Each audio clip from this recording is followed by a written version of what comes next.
Good morning. I trust everyone had a great spring break. Just wanted to touch base real quick with a brief Monday morning message so to kind of get us thinking and looking at the trajectory as we finish these last few weeks. And trust me when I tell you, these next few weeks are going to go by fairly quickly. So it's going to be critically important that we all stay on the same page and making sure that we're working, obviously, towards our common goals. To get started, Educate Alabama, speaking of PLP and goals, you need to make sure that you are uploading all of your evidence that you've collected based on what you decided along with the administration that you wanted to work on in the PLP process. So make sure that you're uploading that information. Also, administration is finishing up our Elliots, and sometime at the end of this month and early May, we will be sitting down individually with teachers and trying to cover, making sure that you have, in fact, not to necessarily check off, but you've done what you needed to have done as it relates to Educate Alabama, and that we have what we need from you in respect to the Elliott observations and the other observations that we've done, the single point rubric,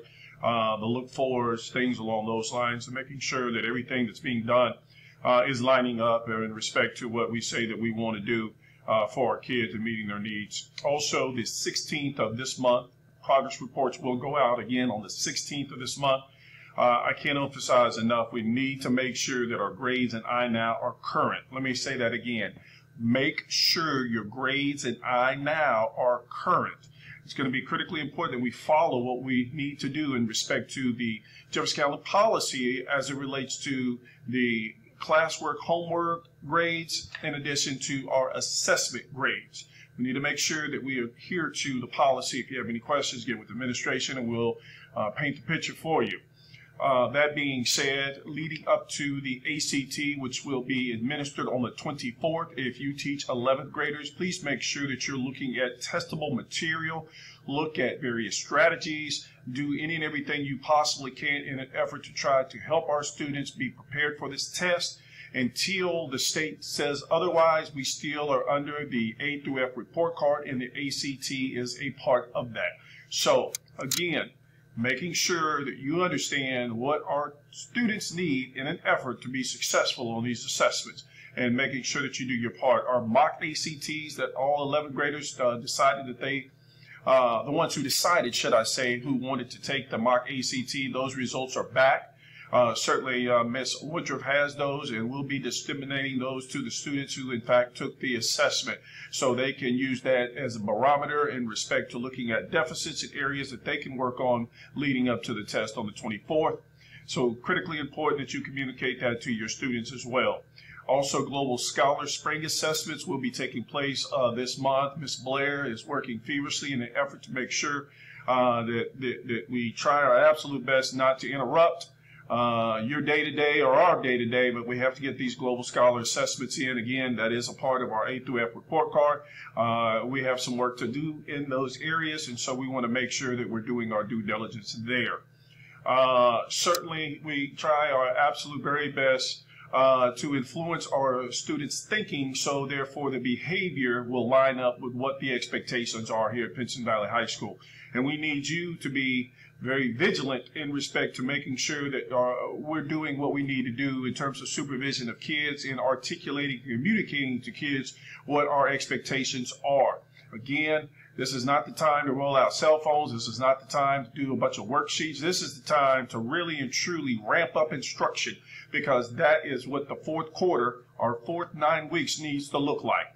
That if we are doing bell-to-bell instruction and that we are approaching this from a visceral standpoint of we are going to work with a strong work ethic, then I believe that certainly we can influence and we will pivot in the right direction in making sure that our students adhere to what it is that we've set forth. But nobody can do it by one person or one department. It is going to take everybody pulling in the same direction. You can't go into your classroom and close your door and do what you want to do while everybody else is doing what it is that we have agreed upon, what is best for students. And so if you have any I guess, confusion as to what those expectations are, please do not hesitate to stop by my office, and I can certainly help you nail it down, because certainly we've done it for 3 9-week sessions. I promise you know what to do in your classroom. Now, whether or not you decide to do it day to day, the choice is yours. And just like we tell our students with decisions, you have decisions as a teacher to work your absolute very hardest. Obviously, attendance is paramount. This has been one of the toughest years in respect to teacher attendance that I've ever seen. But we certainly want to make sure, if you have a conference, I get that. If you have sick children, I get that.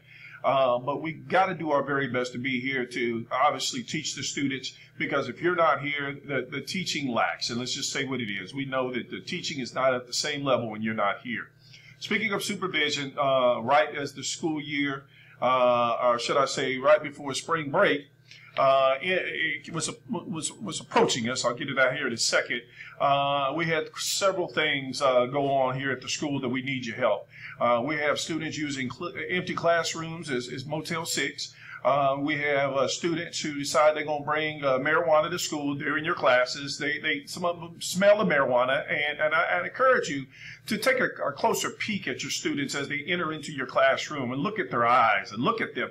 I'd like to say that we are drug-free, alcohol-free, all the other things, but unfortunately we're not. And so therefore, we have to send a message that here at Pinson Valley High School, this is not acceptable behavior, and we're not going to condone this kind of foolishness. So therefore, we need you to put your eyes on your students. If they're coming out of dress code, obviously trying to reveal, then that is a heads up, a red flag. You need to make sure that you send them to the office so we can move forward with that. The last 9 weeks, folks, I'll tell you something right now. We're not going to tolerate, we're not going to play the radio with these students. They're either going to get on board or they're going to have an early vacation, and it's just really that simple. Because here at Pinson Valley, we cannot afford to slow down. We got to continue moving forward. As I said, we got to ramp up the education. We got to ramp up the bell-to-bell instruction, and we need to ensure that our students are adhering to what it is that you set forth in your classroom and in this school culture every single day moving forward.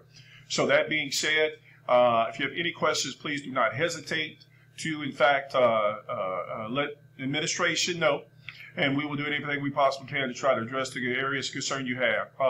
Also want to talk briefly about your classroom. If your garbage is not being emptied, if your room is not being cleaned, please let us know ASAP so we can address that. I know it's been a tough year. We've been scrambling with custodians, but certainly we want to make sure that you provide a clean room for your students. So if that's not happening, let us know so we can address it on our end. Also, I'm going to meet briefly with our seniors this morning, again, roughly about 8:30. We're going to meet with our seniors and really kind of lay out the expectations for the remainder of the year for them. That being said, here at Pinson Valley High School, as you know, we are going to continue to promote achievement, respect, and success. Please have a blessed day.